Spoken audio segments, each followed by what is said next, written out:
amici, ben ritrovati, eccoci qua. Siamo di nuovo qua, di nuovo vi parlerò di cavalli, vi parlerò dei vini meravigliosi che troviamo in giro per il Veneto. Dopo aver assaggiato il Prosecco qualche settimana fa, eccoci qua, che adesso io vi porterò nella zona del Soave d'Oca. In questa occasione io ho portato un produttore del Soave. Benvenuto Michele. Grazie Jesus e ben trovati a voi tutti. Ti racconto quello che è successo a Soave? Li raccontiamo perché anche il Soave comunque per il mondo dei cavalli offre tanto. Abbiamo un patrimonio che dal punto di vista del paesaggistico è unico nel suo genere. Il comune di Monteforte d'Alpone, all'interno della DOC Soave, è il comune a più alta densità viticola d'Italia. Ci sono vigne ovunque e all'interno di questi vigneti ci sono dei percorsi che per i cavalli sono ideali. E non solo, guarda qua, io porterò subito gli amici lì. Guardate amici, dove vi porterò adesso.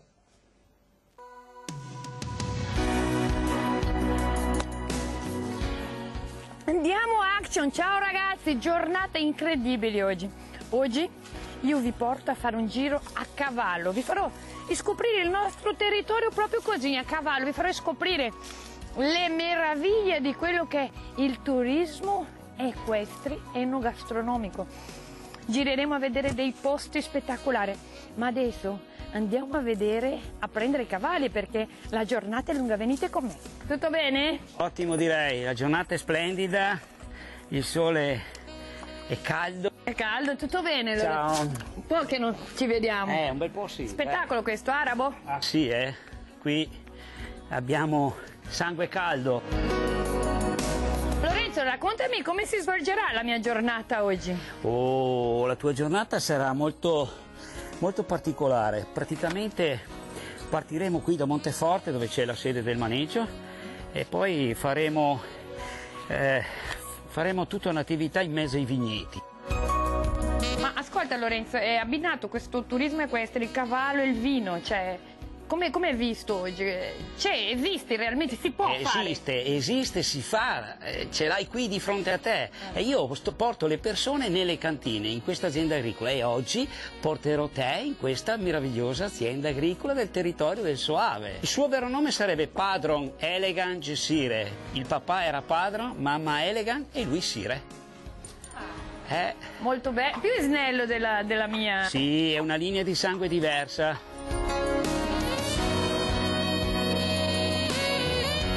La cura del cavallo, la messa a punto è una cosa importante. Per me è come vestire un bambino, no? Che deve camminare per tante ore, e la cura che si deve avere è molta.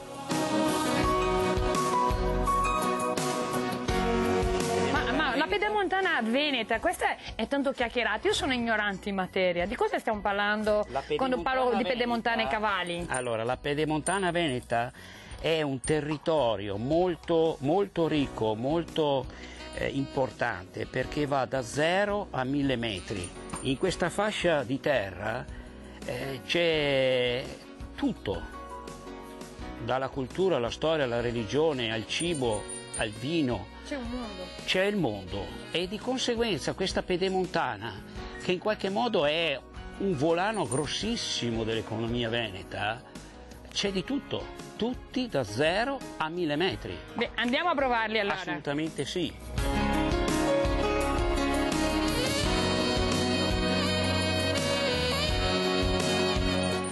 Questa è praticamente la nostra strada maestra su cui noi ci accingiamo praticamente a fare tutti i nostri percorsi.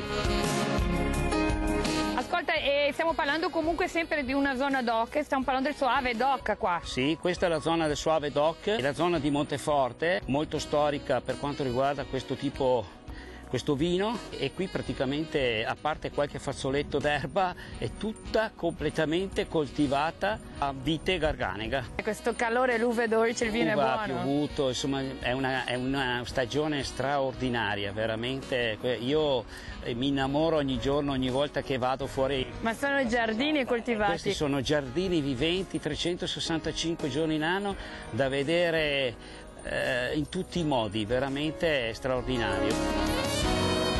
Noi partiamo da quota zero per arrivare a 400, 500, 600 metri di altitudine, che è la quota, diciamo, più importante per la coltivazione del vino, dell'uva. Anche perché con la stagione è vero che ha spinto un po' il caldo, ma i vigneti ne hanno giovato di questa... Beh sì, adesso con questo caldo, con questa asciutta così, l'uva diventa veramente oro. Grappoli d'oro. Sì, ma basta che tu continui qui, già hanno iniziato su in collina a fare selezione e a raccogliere le prime uve, già penso una settimana dovranno raccoglierla, cominciare a raccoglierla in massa, insomma, perché l'uva è straordinariamente fatta e devono già vendemmiare, insomma.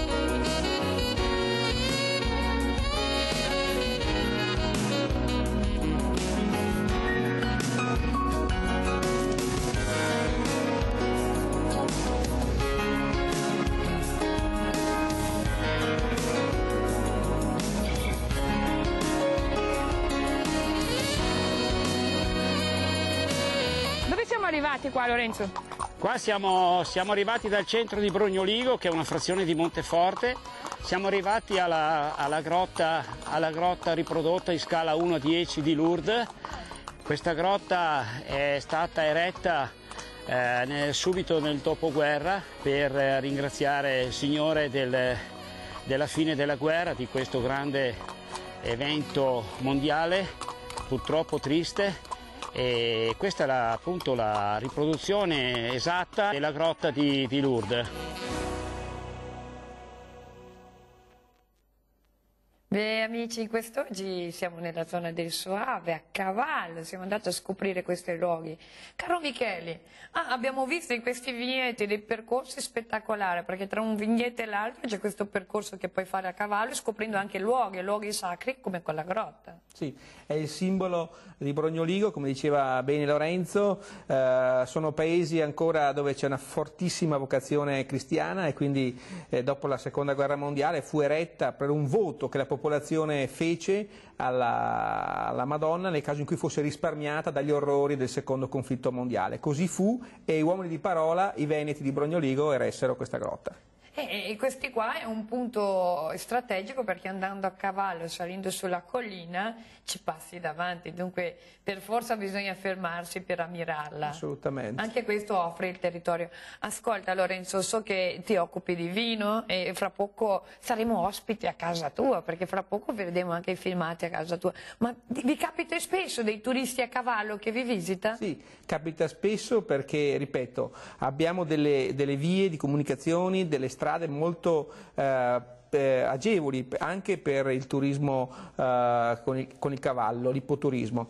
Ci sono delle cartoline dal punto di vista veramente paesaggistico che si sposano bene con questo tipo di percorsi. E che tra l'altro avete idealizzato, poi alla fine li racconteremo meglio agli amici, però io vorrei continuare la passeggiata a cavallo con Lorenzo e guarda dove arrivo, perché questi filmati tu non l'hai ancora visto, guarda. Questo è un giardino vitato, è la tenuta della famiglia Carugate, come vedi sono vigne, sembrano quasi pitturate da un pittore è un posto incantevole. Ma che bel fresco che c'è! Qui si sta bene, dai che intanto adesso tu devi vederti con Michele, io ne approfitto per far riposare un po' i cavalli. Mi lasci pure il cavallo? Sì. Dai che lo porto un po' a riposare. Ci vediamo dopo nel pomeriggio. Ci vediamo, va bene, a dopo. Lascia anche questo qua. Andiamo da Lorenzo. Ciao ragazzi, ci vediamo. Grazie.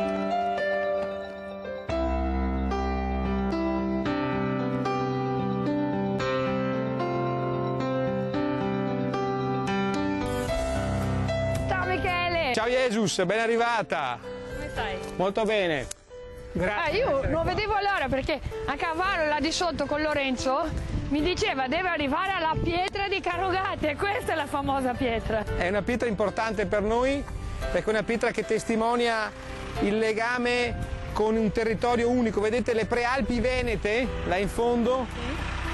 e le colline veronesi che stanno qui sotto. Questa pietra racconta come questo territorio vulcanico possa esprimere delle peculiarità uniche. Questo è il vigneto studio, è scritto anche sulla pietra. Lì sotto c'è le prealpi venete. E quella che vedi, questa conca, parliamo di 40 milioni di anni fa, era tutta una valle riempita d'acqua, poi l'acqua si è ritirata e ha lasciato questo terreno molto fertile. Cioè quando parliamo di terreno, la fertilità del terreno influì molto anche sulla qualità dell'uva, sulla qualità del vino che viene prodotto, giusto? Sì, assolutamente. Queste rocce sono la testimonianza. Ascolta, la differenza di queste vigne che sono in piedi e quelle che sono... Perché qui c'è un progetto viticolo importante. Come vedi, la maggior parte dei vigneti del territorio del Soavese sono tutti vigneti coltivati a pergola, si vedono le terrazze, eccetera. Qui invece abbiamo voluto piantare con un sistema a spaliera che si vede, a ritocchino, per vedere come questo sistema riesce a modificare le qualità delle uve. E i risultati sono stati unici. A noi piace la cultura del giardino vitato più che del vigneto, perché il giardino deve essere lo specchio dell'azienda, lo specchio della filosofia del produttore, quindi ordine, grande cura del particolare, qui ci sono geometrie ben definite. Infatti vedo adesso delle immagini che praticamente sembra una cartolina. E a proposito di cartoline... Cartoline mi piace, a proposito di cartoline, come tu sei arrivata con Lorenzo a cavallo poc'anzi qui, ci sono molti siti veramente unici e abbiamo pensato con la mia famiglia di far sì che questi siti, grazie a questi cippi, a questi sassi, diventino da un punto di vista anche paesaggistico dei luoghi dove abbiamo fatto delle cartoline, quindi chi arriva qua può poi mandare anche una cartolina agli amici, ai clienti, alle persone care, che possono a suo tempo vedere quello che lui ha. Allora fra poco vedrò anche un distributore automatico di cartoline qua. Potrebbe essere. Dirò di più, questi sono luoghi che se vai su TripAdvisor, come vedi il Colosseo a Roma piuttosto che Piazza San Marco a Venezia, puoi vedere anche Vigneto Studio su un sito di TripAdvisor. Ma Vigneto Studio, perché si chiama così? Perché studiare è crescere, studiare è non fermarsi, studiare è scoprire.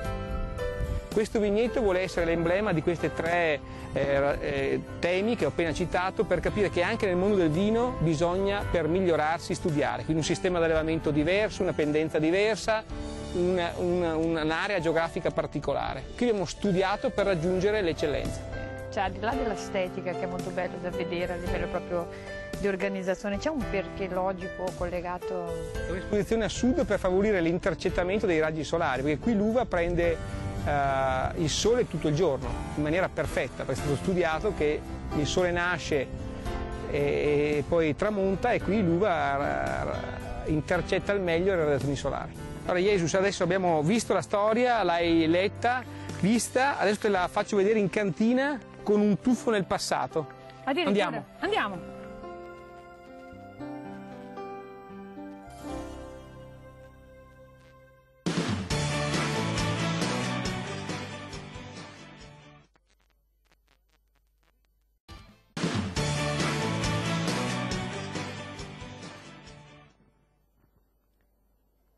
Cari amici, ben ritornati. Quest'oggi noi siamo nella zona del Soave. Insomma, per chi non ci ha accompagnato prima, ho già fatto un bel giro a cavallo in giro per i vigneti del Soave Doc. Vi ho fatto scoprire la grotta di Lourdes e sono arrivata fin su, fin in collina, in quel di Carugate, Michele. Corretto, corretto. Abbiamo un primato in Veneto. Il Veneto è la principale regione produttrice di vino in Italia. L'Italia è la nazione più importante al mondo come produzione di vino, quindi questo doppio primato che abbiamo a livello planetario ci deve dare una grande responsabilità ed è per quello che dobbiamo gestire le vigne con grande cura come stiamo facendo. E non solo, a proposito di responsabilità, gli amici appassionati dei cavalli che vogliono fare un giretto nella zona del Soave Doc, perché poi ci sono i percorsi, c'è Lorenzo Costa che vi aspetta di là se volete, c'è qualcos'altro da scoprire. Però non ve lo dico qua, ve lo faccio vedere, guardate cosa potete vedere andando a cavallo.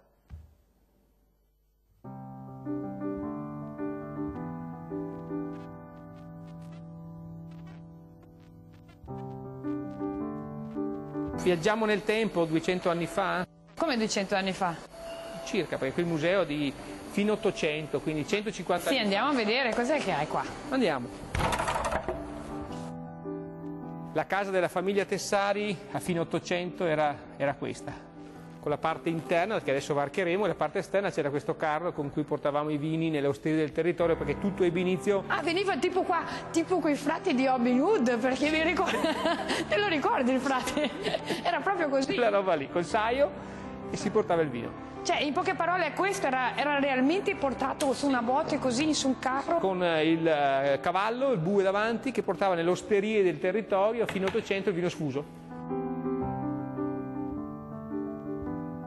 E qui siamo nella casa delle Rugate, ricostruita con grande attenzione, con tutta la parte relativa al lavoro, i torchi, sentiti anche i rumori, per chi ha le orecchie buone. È vero, c'è i grilli? Ah, ma praticamente questo museo tu l'hai proprio strutturato per vivere l'atmosfera? Sì, sì. Non è un caso che c'è i grilli? Per raccontare a chi non ha visto qualcosa che è successo veramente. Il classico torchio, giusto? Sì. Funzionante, dove si tira e si abbassava il tutto, fuoriusciva il vino, il mosto, da qui. Da questi buchi? Sì. E girava qua dentro? E poi si raccoglieva E sotto. si raccoglieva... Ma una fatica tremenda, Fino all'800 c'era questo torchio monumentale dove praticamente si metteva l'uva sotto. Sì. Cioè sotto questo... Sotto questo qua, esatto. Sì. E ovviamente si alzava il sistema, girando questa trave si abbassava. Prego, funziona tutto. E si schiacciava l'uva per pressione che stava sotto e fuoriusciva e veniva filtrata. Ah, e questo qua era tipo quello che si usava sulla schiena. Sulle spalle, esatto. Cioè, questo io so usare.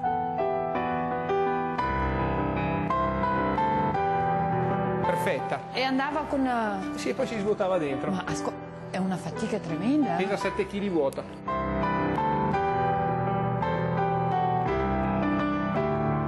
È bellissimo sentire questo veramente rumore di campagna. Bravi, bravi. Civico 8 si entra dentro la casa. Qui sta la casa della mia famiglia con il civico. Permesso. Prego. Cioè, qua hai riportato ciò che hanno vissuto i tuoi nonni, i tuoi bisnonni, giusto? In questa casa hanno vissuto 2 generazioni di Tessari. I ricordi della famiglia, perché poi qui ci sono anche i ricordi veri della famiglia.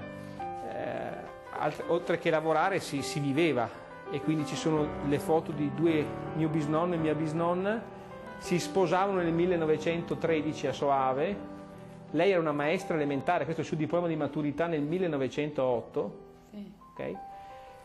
E mio bisnonno moriva il 4 novembre del 1918, quando finiva la prima guerra mondiale in Veneto, in Italia, finiva la prima guerra mondiale, lui si spegneva, e qui sentite. Comando Supremo, 4 novembre 1918, ore 12.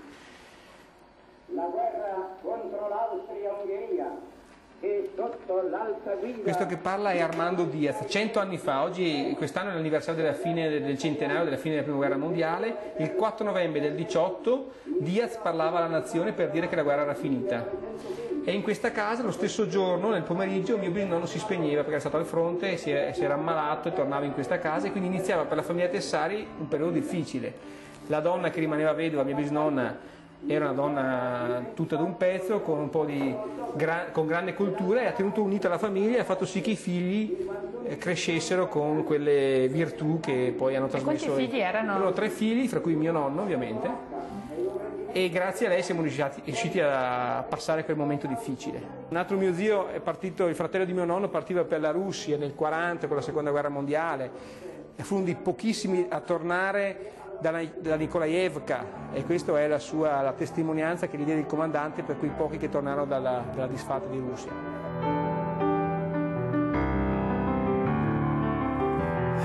Un altro torchio molto bello, più tenuto meglio, una pompa, queste sono tutte funzionanti, Gesù, se vuoi, per travasare i vini.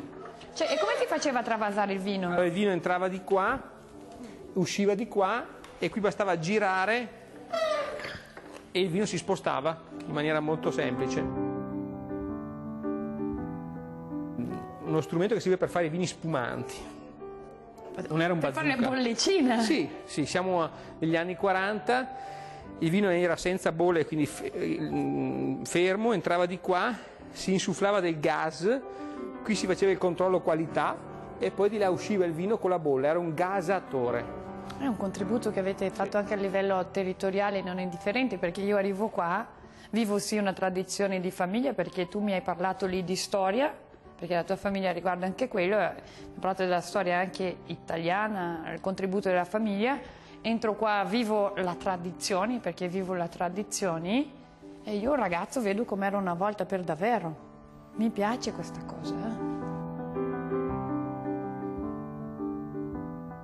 Qua siamo nella bottaglia, sì. Giusto? Sì. Cioè, in poche parole, come faccio io a distinguere questa bottaglia dal vino più barricato, dal vino più...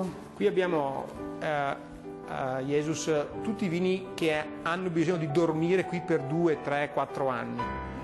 E qui li dimentichiamo, ma ci ricordiamo di averli dimenticati. Jesus, ti faccio entrare? Sei armata? No, perfetto. Nel cavò di Carugate entrano in pochi, solo i migliori, prego. E qui abbiamo 2 bottiglie, che non è vero, sono più di 9.000. Questa è la bottiglia più... siamo nel 54, questa è una bottiglia che mio nonno produceva, Tessari, 54, Colle delle Rugate, ed è una bottiglia che ha un valore affettivo enorme e che testimonia la storia della famiglia Tessari. Qui siamo negli anni 90, anni 80, con le prime bottiglie, eccolo qua, qui siamo nell'80, 88, 87, bottiglie più recenti. Hai voluto raccontare la storia della tradizione della famiglia in ogni angolo dell'azienda, cioè anche perché insomma Carugate è conosciuta a livello mondiale, poi mi farai vedere dove siete posizionate, avete comunque mantenuto quell'essenza legata alla tradizione. La storia del vino ha una tradizione millenaria, basta guardare la Bibbia, leggere la Bibbia per capire quello che è successo tanti anni fa. La raccontiamo con vini unici, qui ci fermiamo, guarda, vedi, cade a fagiolo, questo è il vin santo di Brognoligo, ne facciamo una barricca all'anno, questa è la data di chiusura, è stata chiusa nel 2015, questa nel 2016. Ma perché è chiuso in questo perché modo? Perché non si tocca, non si può toccare, ma non si aggiunge niente. Qui per 7 anni questa botte si scolma e non viene rabboccata e rimane così com'è. E poi il prodotto che ne esce è un vino, un elisir di lunga vita. Il fatto di essere custodi di luoghi che hanno una storia fa sì che io mi ritengo una persona fortunata, perché se sono qui oggi è merito di qualcuno che mi ha trasmesso delle passioni e la possibilità di essere qui su questo palcoscenico odierno, ma al tempo stesso so di avere una grande responsabilità nei confronti delle generazioni che verranno. Ascolta, queste bottiglie sono vere o Tutte sono vere. scenografiche? Qui ti faccio vedere, c'è un giochino. C'è un giochino? Sì, eccolo qua. Questa è una bottiglia di Lessini Durello. Ed questa è la feccia che rimane sotto, che per 4 anni rimarrà in questa catasta. Qui ci sono 20.000 bottiglie accatastate. E sono bottiglie che poi vanno... Sì, fra 4 anni queste verranno commercializzate.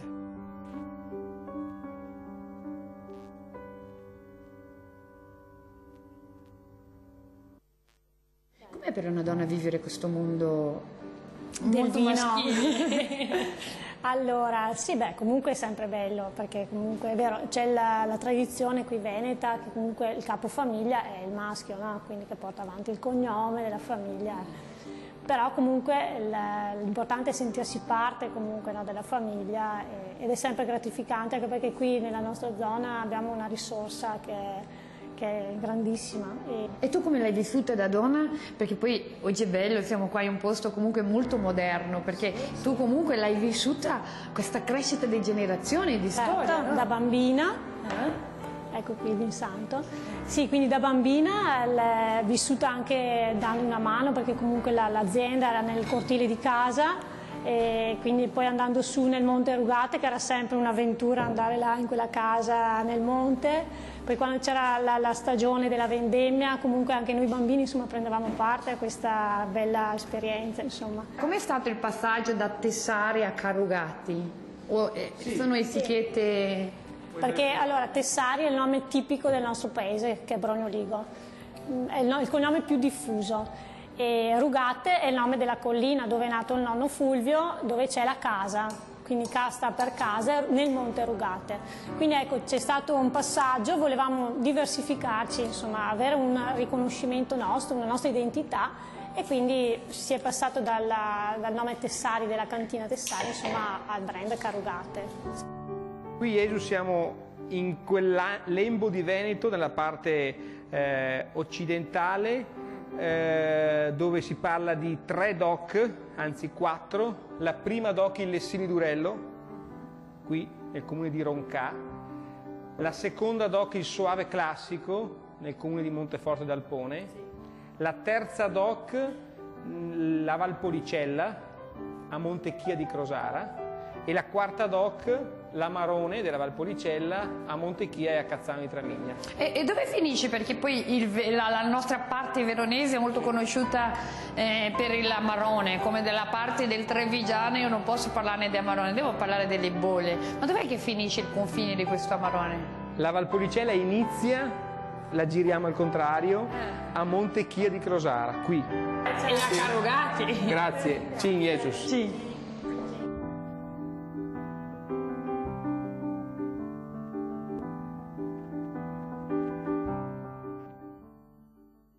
Beh, amici, avete visto come me la sono spazzata questa settimana? Giretto a cavallo, mi sono fermata a lungo a scoprire questo museo del vino, mi sono fermata a scoprire quella che è la storia, ma sono tutti posti accessibili col nostro amico, col cavallo. In occasione di questi 120 anni di Fiera Cavallo vi ho portato in questa doca, che è la doca del Soave, però io so, caro Michele, che il vino ha tanto a che fare con Fiera Cavalli. Sì, mi dicono, tu mi confermerai, che la Fiera del Vino, quindi che Venitri, nasceva all'interno di Fiera Cavalli, corretto? È proprio così, Michele. Pensa che ci sono dei produttori nella zona del Valpolicella che hanno i certificati, produttori di vino, che hanno i certificati di Fiera Cavalli.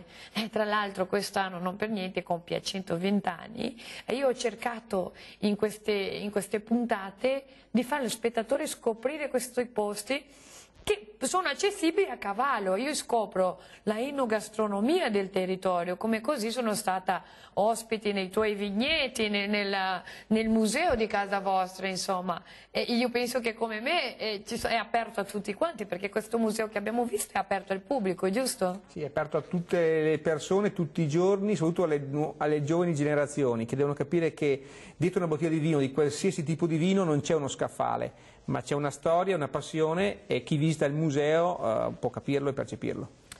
Beh ragazzi, che dirvi, questa settimana questo è il giretto che vi ho fatto fare. Chi ha il cavallo, magari accompagnandomi di settimana in settimana, andrà a visitare questi posti sicuramente. Chi non ce li ha, io sono sicura che nel Veronese ci sono tantissimi anche posti come quello di Lorenzo Costa, che può accompagnarvi loro nella degustazione di queste nostre specialità, dei nostri vini, insomma, principalmente nel Soave, che io sai che sono un amante dell'Amarone e delle bollicine, però anche il Soave ho imparato ad apprezzare.